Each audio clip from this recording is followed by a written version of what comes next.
When you think of leaders in the civil rights movement, where does your mind go first?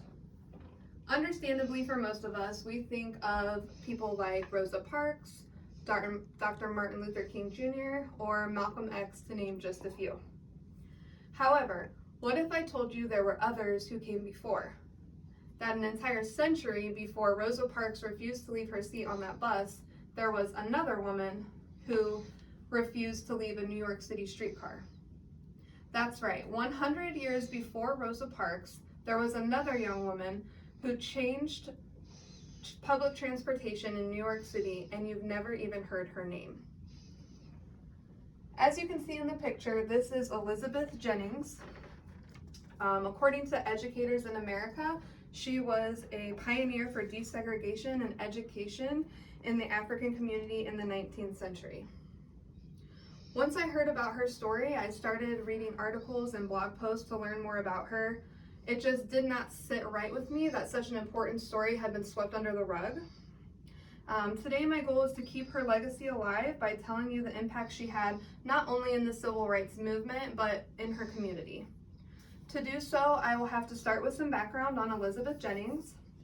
According to Educators in America Black History Spotlight of 2022, Elizabeth was born free in New York City to parents of the middle class. In fact, her father was Thomas L. Jennings. He was the first African American to have a patent in America. The article goes on to state that Miss Jennings was a lot like her father. She too was an abolitionist, and they both were involved in several different groups fighting for rights for desegregation. Elizabeth was an organ player at her church. During this time period, the African churches were heavily involved in ending slavery. She also was a dedicated school teacher at the African Free Schools in New York City. Even though she was well known in her community and a respected teacher, she wasn't known to be a leader of civil rights. Now, that statement might lead you to wonder, how did she become a leader? Well, the Historical Society of the New York Courts states that on July 16, 1854, Elizabeth Jennings and a friend were waiting for a streetcar to take them to church. During this time, African Americans could ride in a streetcar with white citizens as long as no white citizen would object to it. So they boarded the streetcar. It was a Third Avenue Railroad Company car, and immediately the conductor challenged them. He told them to please leave and wait for a streetcar for their own kind. Elizabeth refused. She told him, "I am not leaving. I am a respected woman in this community, and I will take this car to church." The conductor then tried to physically force her off of the streetcar, but she held on with all of her strength, and he was not able to remove her. The car continued down the road, and a police officer saw the struggle. He then joined in with the conductor, and they physically threw her out of the car. She landed in the road. She was physically hurt, and her dress was soiled. This incident made headlines, and the Black community was outraged. Now, I'm sure you all can understand this would be a traumatic event for anyone, but keep in mind that at the time, Miss Jennings was only 24 years old. She ended up leaning on her community members and on her father to help her find what they can do to make this right.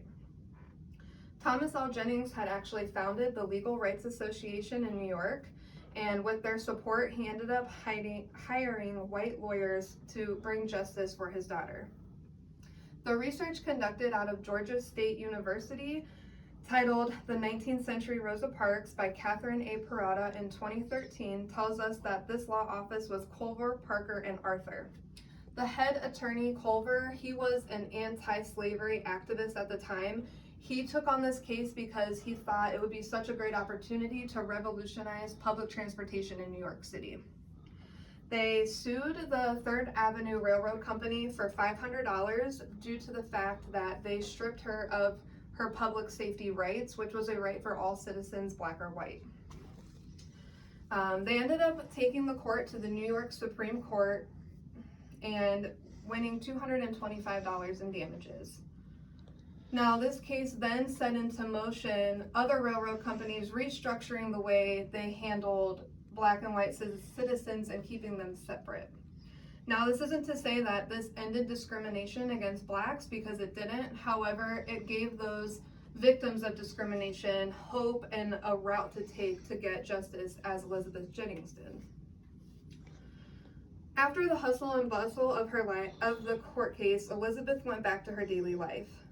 Now, I've told you a little bit about her background. You've heard about her struggles and her triumph, and I hope that after today you're going to carry this story with you and not let it be forgotten. In my introduction statement, I asked you to think about leaders of the civil rights movement. I don't know if you thought of Rosa Parks or maybe you thought of John Lewis, but maybe the next time someone asks you that question, you'll think about Elizabeth Jennings and you'll be able to shed some wisdom to whoever you're having this conversation with. Now, she went on to be married. She became Elizabeth Jennings Graham, and she dedicated her life to teaching. She was a teacher for many years for African free schools, and eventually she became a principal. Elizabeth Jennings was a woman who history should not have forgotten, not only for the way she impacted the public transportation in New York, but because she had an impact on all the children she instructed throughout the years. She was a woman who never should have been forgotten by the history books, and I hope when you leave here today, she will never be forgotten by you. Thank you.